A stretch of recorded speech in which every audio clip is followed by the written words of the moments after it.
माननीय मुख्याधिकारी सो जिल्हा परिषद सांगली, माननीय उपमुख्य कार्यकारी अधिकारी सो ग्रामपंचायत विभाग जिल्हा परिषद सांगली यांना ग्रामपंचायत कर्मचाऱ्यांचे विविध समस्या व प्रलंबित मागण्यांबाबत निवेदन। आपल्या कार्यालयामध्ये दिनांक 9/7/2025 रोजी दिलेले निवेदन व दिनांक 31 जुलै 2025 रोजी दिलेला मोर्चा नोटीस तसेच यापूर्वी दिलेले निवेदन व केलेला लेखी पत्रव्यवहार उपरोक्त संदर्भान्वये आम्ही आपले निदर्शनास आणून देऊ इच्छितो की सांगली जिल्ह्यातील ग्रामपंचायत कर्मचाऱ्यांच्या बऱ्याच प्रलंबित मागण्या वेळोवेळी प्रशासनास निदर्शनास आणून देऊनही त्याबाबत कोणतेही ठोस प्रशासकीय कार्यवाही आपल्या स्तरावर झालेली नाही।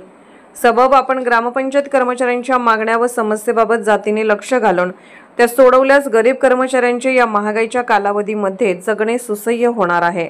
ग्रामपंचायत कर्मचाऱ्यांच्या प्रलंबित मागण्या, ऑनलाईन पगारास विलंब होत असलेले ऑनलाईन वेतन अनुदान जमा होईपर्यंत प्रत्येक महिन्याच्या 10 तारखेपर्यंत स्थानिक ग्रामपंचायतीने पगार अदा करून तदनंतर आलेले ऑनलाईन वेतन अनुदान ग्रामपंचायतीकडे वर्ग करून घ्यावेत।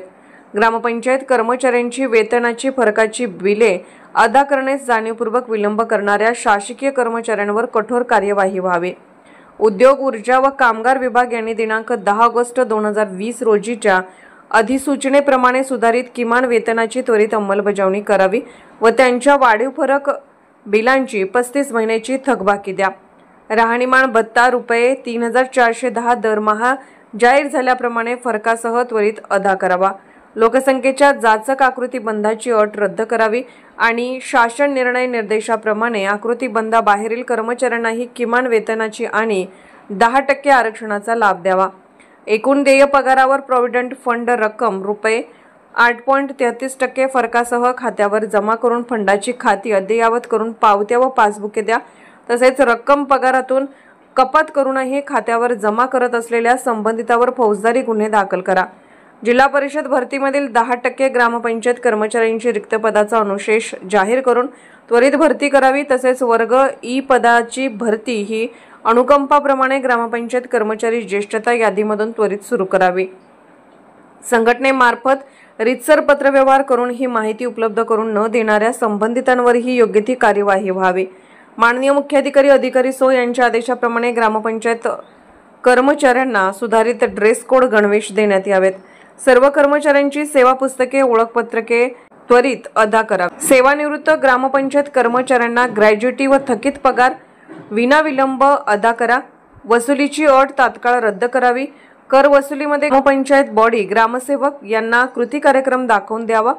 ग्रामपंचायत कर्मचाऱ्यांच्या वेतनासाठी दरमहा वेतन अनुदान शिल्लक ठेवण्याबाबत संबंधितांना आदेश जारी करावेत। ग्रामपंचायत कर्मचाऱ्यांना पेन्शन लागू करून त्यांना शासनाच्या वर्ग 3 व 4 मध्ये समाविष्ट करावे। कामगारांना बेकायदेशीर कामावरून कमी करणाऱ्या व विनाकारण पदाचा वापर करून कामगारांना त्रास देणाऱ्यांवर थेट प्रशासनातर्फे कार्यवाही करावी। दीपावलीपूर्वी सर्व कामगारांना सानुग्रह अनुदान अदा करावे। ऑनलाईन पगारामधील त्रुटी, गैरसमज, समस्या त्वरित दूर कराव्यात। वसुलीसाठी प्रशासनाचे सहकार्य मिळण्याबाबत कृपया वरील मागण्यांच्या संदर्भात तातडीने ताबडतोब कार्यवाही करावी ही विनंती। तसेच यावेळी comrade Dadaso Zure, comrade Rahul N Jadhav, comrade Navnath Mohite, comrade Manik Desai, comrade Balram Sawant, comrade Anil Patil, comrade Yallappa Koli, comrade Vitthal Kale, comrade Kakaso Mane, comrade Prakash Parit, comrade Arvind Shinde, comrade Bhagwan Sarkar, comrade Shashikant Chavan, comrade Atul Kanse, comrade Gajanan Sherikar, comrade Akshay Jadhav, comrade Ananda Koli, comrade Sachin Chougale, comrade Sonali Shinde, comrade Sarjerao Patil, comrade Ramesh Sawant, comrade Ratan लोंडे, कॉम्रेड संजय मोरे, कॉम्रेड विकास घाडगे उपस्थित होते। आयटर ग्रामपंचायत कर्मचारी संघटनेच्या नेतृत्वाखाली हा एल्गार मोर्चा जिल्हा परिषदेवर आहे। हा मोर्चा स्थानिक आणि राज्य पातळीच्या अनुषंगाने आलेला आहे। साधारणतः 3 टप्प्यामध्ये ही लढाई आहे। पहिला आजचा हा मोर्चा महाराष्ट्रभर आयटरच्या नेतृत्वाखाली होणार। त्याचबरोबर 18 ऑगस्टला विभागीय आयुक्त पुणे यांच्या इथं निदर्शनं केली जाणार आहे आणि तरीसुद्धा ग्रामपंचायत कर्मचाऱ्यांच्या महाराष्ट्रातल्या मागण्या मान्य न झाल्यास 18 सप्टेंबरपासून ग्रामविकास मंत्री नामदार जयकुमार गोरे यांच्या सातारा येथील जिल्हाधिकारी कार्यालयावर महाराष्ट्रातील प्रत्येक जिल्ह्यातून जोरदार पद्धतीनं साखळी आंदोलन केलं जाणार आहे। आज या मोर्चाच्या अनुषंगानं ग्रामपंचायत कर्मचाऱ्यांचे बरेच प्रश्न प्रलंबित आहेत। यामधला पहिली मागणी अशी आहे की अभय यावलकर समितीच्या शिफारशी मान्य करा, ग्रामपंचायत कर्मचाऱ्यांना कायम सेवेमध्ये रुजू करून द्या। नुकतीच ग्रामपंचायत कर्मचाऱ्यांचं किमान वेतनाची मुदत संपलेली आहे, तरीसुद्धा शासनानं अद्याप ग्रामपंचायत कर्मचाऱ्यांना किमान वेतन चालू केलेलं नाही।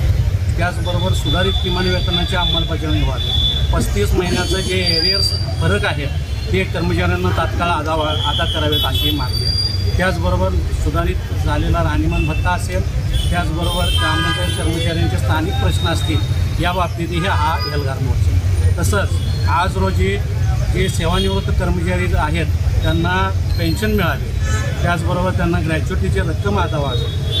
स्थानिक प्रशासन जाणीवपूर्वक जे फरकाची बिलं आहेत, वेतनाचं ऑनलाईन वेतन येतं ते वेळच्या वेळी कर्मचाऱ्यांना दिलं जात नाही। गेल्या एप्रिलपासून ग्रामपंचायत कर्मचाऱ्यांना ऑनलाईनचा पगार मिळालेला नाही। स्थानिक ग्रामपंचायत त्यांच्याशी दुजाभाव करते, त्यामुळं जर आज पगार मिळाला तरच ग्रामपंचायत कर्मचारी येथून माघार घेणार आहेत आणि यापुढं हे आंदोलन मोठ्या प्रमाणात चालू राहणार आहे आणि त्यानंतर लवकरच विभागीय आयुक्त आणि आमदार ग्रामविकास मंत्री यांच्यासमोर हे आंदोलन जिवंत ठेवलं जाणार। धन्यवाद।